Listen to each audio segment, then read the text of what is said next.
नमस्कार दोस्तों, हमारे यूट्यूब चैनल एग्जाम लर्नर में आपका स्वागत है। दोस्तों आज के इस वीडियो में हम लोग यूपीपीसीएस एग्ज़ाम 2022 और ईएलटी ग्रेड एग्ज़ाम के लिए जीएस टॉप 20 सीरीज का 11वां सेट आज हम लोग हल करने वाले हैं। इसके पहले 10 सेट अपलोड कर दिया गया है, तो जो लोग नहीं देखे हैं चैनल के प्लेलिस्ट में जाइएगा, आपको वहाँ से सभी वीडियो मिल जाएंगे।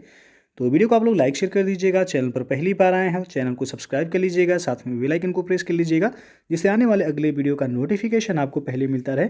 और पीडीएफ इसका हमारे टेलीग्राम चैनल पर मिल जाएगा, नीचे डिस्क्रिप्शन में टेलीग्राम का लिंक दे दिया गया है, वहाँ से ज्वाइन करके आप पीडीएफ भी डाउनलोड कर सकते हैं। तो आइए देखते हैं। दोस्तों अनअकैडमी लेकर के आया है आपके लिए यूपीपीएससी प्रीलिम्स जीएस 2022 के लिए सारथी बैच कोर्स। तो ये बैच आपका 11 फरवरी 2022 से शुरू हो रहा है। 6 मंथ जो है कोर्स का ड्यूरेशन है। लैंग्वेज जो है हिंदी मीडियम है। आप देख सकते हैं ये यूपीपीएससी और जो है यूपी ट्रिपल एस सी के जो टॉप एजुकेटर्स हैं अनअकैडमी पे, उनके द्वारा जो है पूरे सिलेबस को जो है कंप्लीट कराया जाएगा।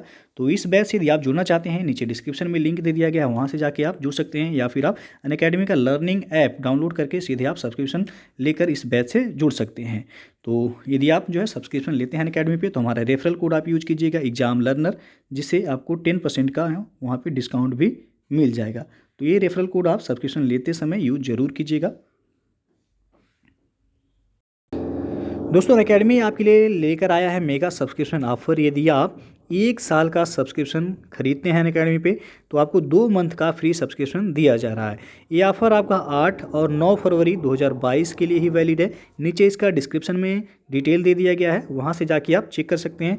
और यदि आप 6 महीने का सब्सक्रिप्शन लेते हैं अनअकैडमी पे, तो आपको 1 मंथ का एक्स्ट्रा फ्री सब्सक्रिप्शन जो है दिया जा रहा है। ये भी ऑफ़र आपका 8 और 9 फरवरी तक ही वैलिड है। और आपको बता दें कि अनअकैडमी पे जो है गवर्नमेंट एग्जाम स्कॉलरशिप टेस्ट जो है कराया जा रहा है। आप चाहे एसएससी एग्जाम जो है की तैयारी कर रहे हैं, बैंक या रेलवे किसी भी एग्जाम की तैयारी कर रहे हैं, तो इस जो है टेस्ट को ज्वाइन करके आप जो है ढेर सारे इनाम जीत सकते हैं। रैंक 1 जो है जो लाएगा उनको जो आप देख सकते हैं, आपका लैपटॉप दिया जाएगा।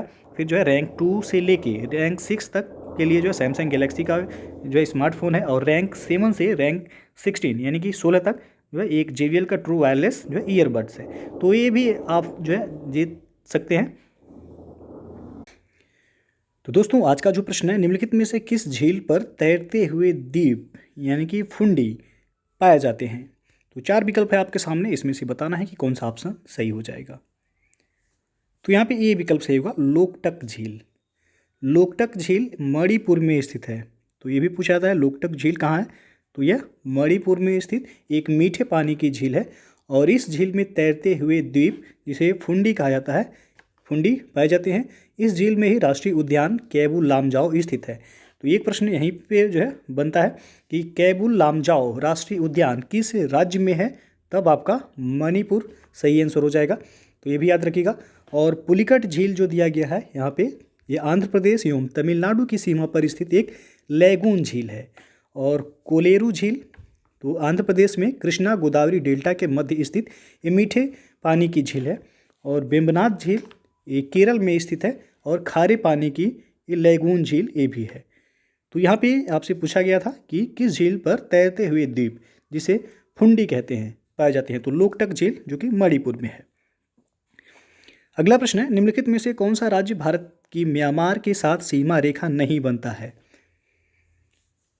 तो इसमें सी ऑप्शन सही होगा, त्रिपुरा। म्यांमार के साथ भारत की सीमा 4 राज्यों द्वारा बनाई जाती है, जिनमें अरुणाचल प्रदेश है। अरुणाचल प्रदेश के बाद मिजोरम आता है, उसके बाद नागालैंड आता है, फिर जो है आपका मणिपुर आता है।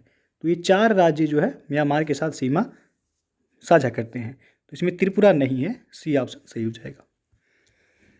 अगला प्रश्न है, कावेरी नदी का अपवाह क्षेत्र निम्नलिखित में से किस राज्य में नहीं पड़ता है? तो यहाँ पे डी ऑप्शन सही होगा, आंध्र प्रदेश। कावेरी नदी कर्नाटक के कोडागु जिले में मैसूर के पठार के दक्षिणी भाग में ब्रह्मगिरी पहाड़ियों से निकलती है। और इसके कुल अपवाह क्षेत्र का 3% जो है वह केरल, और 41% भाग जो है कर्नाटक, और 56% भाग जो है तमिलनाडु में पड़ता है। इसकी प्रमुख सहायक नदियों में उत्तर में देखा जाए तो हेमावती है, लोकापावनी नदी है, सिमसा नदी है और अर्कवती है। और दक्षिण में देखा जाए तो लक्ष्मण तीर्थ है, कबिनी नदी है, सुवर्णवती नदी है, भवानी और अमरावती है। और ये जो है शिव समुद्रम नामक प्रसिद्ध जलप्रपात भी बनाती है कावेरी नदी। तो यहाँ पे डी ऑप्शन सही होगा। पूछा गया है कि यह अपोहा क्षेत्र निम्नलिखित में से किस राज्य में नहीं पड़ता है, तो आंध्र प्रदेश में इसका अपोहा क्षेत्र नहीं पड़ता है। अगला प्रश्न है, निम्नलिखित कथनों पर विचार कीजिए। पहला दिया गया, इस मिट्टी का विकास मौसमी वर्षा वाली उष्णकटिबंधीय जलवायु में होता है। और दूसरा है, यह अम्लीय मिट्टी है, इसमें नाइट्रोजन, फास्फेट, चूना एवं जैव पदार्थों की कमी पाई जाती है। तीसरा है, इस मिट्टी में अत्यधिक निछालन होता है। तो उपयुक्त कथन निम्नलिखित में से किस मिट्टी से संबंधित है, तो यह लेटेराइट मिट्टी से संबंधित है। सी ऑप्शन से हो जाएगा। लेटेराइट मिट्टी ये मानसून सदृश मौसमी वर्षा वाली उष्णकटिबंधीय जलवायु की विशिष्ट मिट्टी है। शुष्क और आर्द्र ऋतुओं के प्रत्यावर्तन से सिलिकामय पदार्थों के निछालन से इन मिट्टियों का निर्माण हुआ है और इनका लाल रंग लौह ऑक्साइड के कारण होता है। तो ये भी प्रश्न जो है पूछा गया है एक बार कि लेटेराइट मिट्टियों का लाल रंग किस कारण होता है, तो जो है आप याद रख सकते हैं किसके कारण होता है, तो लौह ऑक्साइड के कारण जो है इसका रंग लाल होता है। और ये अम्लीय मिट्टी है, इसमें लोहा, पोटास एवं एल्यूमिनियम की अधिकता पाई जाती है, जबकि नाइट्रोजन, फास्फेट, चूना एवं ह्यूमस का अभाव इसमें पाया जाता है। तो ये लेटेराइट मिट्टी के संबंध में सी ऑप्शन सही हो जाएगा। अगला जो प्रश्न है, निम्नलिखित में से कौन सी परियोजना कृष्णा नदी पर स्थित नहीं है, तो डी ऑप्शन यहाँ पे सही हो जाएगा, मैटूर परियोजना। नागार्जुन सागर परियोजना ये आंध्र प्रदेश में कृष्णा नदी पर ही स्थित है। श्रीशैलम परियोजना ये आंध्र प्रदेश में कृष्णा नदी पर यह भी स्थित है। अलमाटी परियोजना ये भी कर्नाटक में कृष्णा नदी पर स्थित है, जबकि मैटूर परियोजना जो दिया गया यह तमिलनाडु में है और कावेरी नदी पर है। ये कावेरी नदी पर है मैटूर परियोजना। तो यहाँ पे आपका डी ऑप्शन सही हो जाएगा। अगला प्रश्न है आपका कि राष्ट्रीय अवसंरचना पाइपलाइन जिसे एनआईपी कहा जाता है, एनआईपी के संबंध में क्या सत्य है। पहला दिया गया इसमें कि इसकी घोषणा वर्ष 2019 में की गई। दूसरा है, इसके अंतर्गत 200 करोड़ से अधिक लागत वाली परियोजनाओं को शामिल किया गया है।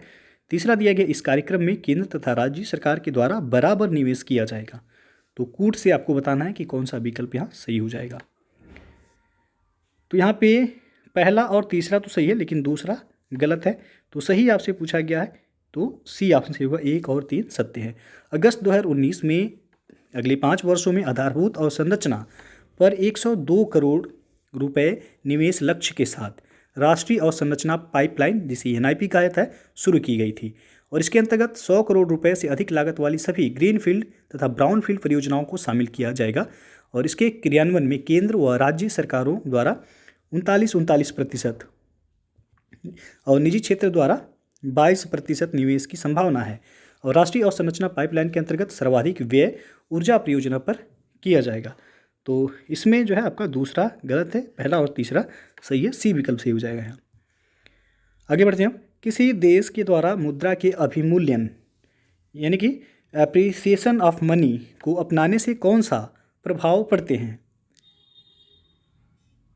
तो यहाँ पे जो सही हो जाएगा आपका डी ऑप्शन सही होगा, उपयुक्त सभी। मुद्रा के अभिमूल्यन का तात्पर्य है दूसरे देश की मुद्रा की तुलना में किसी देश की मुद्रा के मूल्य में वृद्धि होना। और मुद्रा अभिमूल्यन किसी देश की निर्यात गतिविधि को हतोत्साहित करने के साथ विदेशों से आयातों को सस्ता कर आयात प्रोत्साहन का कार्य करता है। तो यहाँ पे जो है डी ऑप्शन सही हो जाएगा, उपयुक्त सभी यहाँ पे सही हैं। और भारत में अब तक आपको बता दें कि 3 बार मुद्रा का अवमूल्यन किया गया है। और जो है यह स्थिर विनिमय दर प्रणाली के अंतर्गत वर्ष 1949 और 1966 में, परिवर्तनशील विनिमय दर प्रणाली के अंतर्गत 1991 में किया गया था। तो 3 बार जो है अभी तक भारत में मुद्रा का अवमूल्यन किया गया है। अगला प्रश्न है, केंद्रीय बजट 2021-22 में आकस्मिकता निधि को वर्तमान के 500 करोड़ रुपए से बढ़ाकर कितना करने का लक्ष्य घोषित किया गया है, तो ये किया गया 30,000 करोड़ रुपए। ये ऑप्शन यहाँ पे सही हो जाएगा। ये आपका डाटा एक 2021-22 के बजट के आधार पर था। तो यहाँ पे ये ऑप्शन जो है सही हो जाएगा। अगला प्रश्न है आपका, बैंकों द्वारा गैर निष्पादक संपत्तियों यानी कि एनपीए को कितने प्रकार से विभाजित किया जाता है, तो इसे 3 प्रकार से विभाजित किया जाता है। बी ऑप्शन यहाँ पे सही हो जाएगा। ऐसे ऋण जिनका मूलधन या ब्याज 90 या इससे अधिक दिनों से बकाया होता है, उस ऋण को हम गैर निष्पादक परिसंपत्तियां कहते हैं। बैंकों द्वारा गैर निष्पादक संपत्तियों को 3 प्रकार से विभाजित किया जाता है। तो यहाँ पे बी ऑप्शन सही हो जाएगा। अगला प्रश्न है, निर्यात तैयारी सूचकांक किस संस्था या मंत्रालय के द्वारा जारी किया जाता है? तो ये जारी किया जाता है नीति आयोग के द्वारा। ये विकल्प यहाँ पे सही हो जाएगा। और नीति आयोग की स्थापना कब हुई थी? तो 1 जनवरी 2015 को नीति आयोग की स्थापना की गई थी और यह योजना आयोग के स्थान पर नीति आयोग की स्थापना की गई थी। निर्यात तैयारी यहाँ पूछा गया, निर्यात तैयारी सूचकांक ये नीति आयोग द्वारा जारी किया जाता है और इस सूचकांक का प्राथमिक उद्देश्य है कि भारतीय राज्यों के मध्य निर्यात प्रतिस्पर्धा को बढ़ावा देना है। इस सूचकांक में प्रमुख रूप से जो है 4 स्तंभों के अंतर्गत रैंकिंग प्रदान की जाती है। पहला तो नीति यानी कि पॉलिसी, दूसरा व्यावसायिक पारितंत्र, तीसरा निर्यात पारितंत्र और चौथा जो है निर्यात निष्पादन। आगे बढ़ते हैं। अब आवधिक श्रम बल सर्वेक्षण PLFS किसके द्वारा किया जाता है? तो यह किया जाता है राष्ट्रीय प्रतिदर्श सर्वेक्षण कार्यालय यानी कि NSSO के द्वारा। सांख्यिकी एवं कार्यक्रम कार्यान्वयन मंत्रालय जिसे MOSPI कहते हैं, इसके अधीन राष्ट्रीय सांख्यिकी कार्यालय यानी कि NSO की संस्था राष्ट्रीय प्रतिदर्श सर्वेक्षण कार्यालय यानी कि NSSO द्वारा सर्वप्रथम वर्ष 2017 में श्रमिक जनसंख्या अनुपात और श्रम बल भागीदारी दर और बेरोजगारी दर का अनुमान जो है लगाने के लिए आवधिक श्रम बल का सर्वेक्षण प्रारंभ किया गया था। तो यहाँ पे ये ऑप्शन सही हो जाएगा। अगला प्रश्न है, गोल परियोजना यानी कि गोल प्रोजेक्ट किस वर्ग से संबंधित है? तो यह संबंधित है अनुसूचित जनजाति से। सी विकल्प यहाँ पे सही हो जाएगा। गोल का फुल फॉर्म जो होता है यानी कि गोइंग ऑनलाइन एज लीडर्स। तो गोल प्रोजेक्ट ये जनजातीय कार्य मंत्रालय द्वारा फेसबुक के साथ साझेदारी से प्रारंभ की गई है। इसके अंतर्गत डिजिटल कौशल निर्माण एवं परामर्श हेतु अनुसूचित जनजाति के युवकों को व्यवसाय, शिक्षा, स्वास्थ्य, राजनीति, कला एवं उद्यमशीलता के क्षेत्र से जुड़े अग्रणी व्यक्तियों एवं विशेषज्ञों से जोड़ा जाएगा। तो गोल प्रोजेक्ट पूछा गया किस वर्ग से संबंधित है? तो अनुसूचित जनजाति यानी कि ST से। अगला प्रश्न है, राष्ट्रीय स्टार्टअप सलाहकार परिषद का अध्यक्ष कौन होता है? तो इसका अध्यक्ष होता है केंद्रीय वाणिज्य और उद्योग मंत्री। ये विकल्प यहाँ पे सही हो जाएगा। राष्ट्रीय स्टार्टअप सलाहकार परिषद का गठन देश में नवाचार और स्टार्टअप के पोषण के लिए एक अनुकूल और बेहतर पारितंत्र विकसित करने हेतु आवश्यक परामर्श प्रदान करने के उद्देश्य से किया गया है। इस परिषद के अध्यक्ष केंद्रीय वाणिज्य और उद्योग मंत्री होते हैं। और भारत सरकार द्वारा कुल कितनी फसलों के लिए न्यूनतम समर्थन मूल्य यानी कि MSP अधिसूचित किया जाता है? तो यह 23 फसलों के लिए। बी ऑप्शन यहाँ पे सही हो जाएगा। भारत सरकार द्वारा कुल 23 फसलों के लिए न्यूनतम समर्थन मूल्य को अधिसूचित किया जाता है, जिनमें अनाज फसलों में 7 हैं और उसके बाद दलहनी फसलों में 5 हैं और तिलहन फसलों में 7 हैं और नकदी फसलों में 4 हैं। नकदी फसल में आपका नारियल, गन्ना, कपास और जूट आ जाएगा। तो कुल 23 हैं। बी ऑप्शन यहाँ पे सही हो जाएगा। अगला प्रश्न है, एकीकृत बाल विकास सेवाएं यानी कि ICDS कार्यक्रम के संबंध में क्या असत्य है? गलत पूछा गया आपसे, क्या इसमें गलत है? तो पहला दिया गया, इसका संचालन स्वास्थ्य एवं परिवार कल्याण मंत्रालय द्वारा किया जाता है। दूसरा है, इस कार्यक्रम के अंतर्गत 6 वर्ष से कम आयु वाले बच्चों तथा गर्भवती और स्तनपान कराने वाली माताओं को 6 मूलभूत सेवाएं प्रदान की जाती हैं। तो इसमें असत्य पूछा गया है, तो पहला जो है यहाँ पे गलत हो जाएगा, दूसरा तो सही है। तो आपसे असत्य पूछा गया, ये ऑप्शन सही होगा, केवल एक जो है यहाँ पे सही हो जाएगा। एकीकृत बाल विकास सेवाएं यानी कि ICDS कार्यक्रम का प्रारंभ वर्ष 1975 में किया गया था। इसका संचालन महिला और बाल विकास मंत्रालय द्वारा किया जाता है, ना कि परिवार कल्याण मंत्रालय के द्वारा। तो इसलिए जो है आपका पहला गलत हो जाएगा यहाँ। अगला प्रश्न है, भारत में कृषि ऋण के संबंध में कौन सा कथन सत्य है? पहला दिया गया, कृषि ऋण में गैर संस्थागत स्रोतों की हिस्सेदारी संस्थागत स्रोतों से अधिक है। दूसरा है, संस्थागत ऋण में सर्वाधिक हिस्सेदारी क्षेत्रीय ग्रामीण बैंकों की है। तो कौन सा ऑप्शन यहाँ सही होगा? तो यहाँ पे डी ऑप्शन सही होगा, उपयुक्त में से कोई नहीं। भारत में कृषि ऋण के अंतर्गत संस्थागत स्रोत जिसमें सहकारी समितियाँ और बैंक व्यापारिक बैंक, क्षेत्रीय ग्रामीण बैंक, ये सभी आ जाएंगे। इनकी हिस्सेदारी जो है 72% है, जबकि गैर संस्थागत स्रोत जिसमें महाजन तथा साहूकार, सगे संबंधी, व्यापारी, जमींदार ये आ जाएंगे और इनकी हिस्सेदारी जो है 28% है। तो कृषि ऋण में विभिन्न संस्थागत स्रोतों की जो हिस्सेदारी है उनमें आपका अनुसूचित वाणिज्यिक बैंक का 79% है, सहकारी संस्थाओं का है 15%, क्षेत्रीय ग्रामीण बैंक का 5% है और सूक्ष्म वित्त संस्थान का 1% है। तो यहाँ पे आपका डी विकल्प सही होगा, उपयुक्त में से कोई नहीं, कोई कथन जो है सही नहीं है।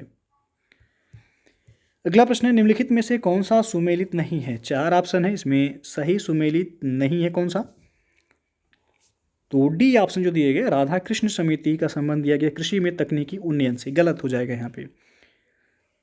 वर्ष 2007 में वित्त मंत्रालय के द्वारा आर राधाकृष्ण की अध्यक्षता में कृषि ऋणग्रस्तता पर विशेषज्ञ समिति गठित की गई थी, ना कि जो है कृषि तकनीकी उन्नयन के लिए। बाकी सभी सही हैं। वैद्यनाथ समिति सहकारी साख संस्था के लिए है, एडी गोरवाला समिति अखिल भारतीय ग्रामीण साख सर्वेक्षण के लिए, और अशोक दलवाई समिति कृषकों की आय को दोगुना करने के लिए गठित की गई थी।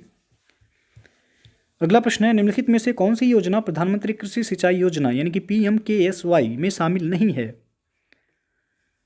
तो इसमें command area development program, B option सही हो जाएगा।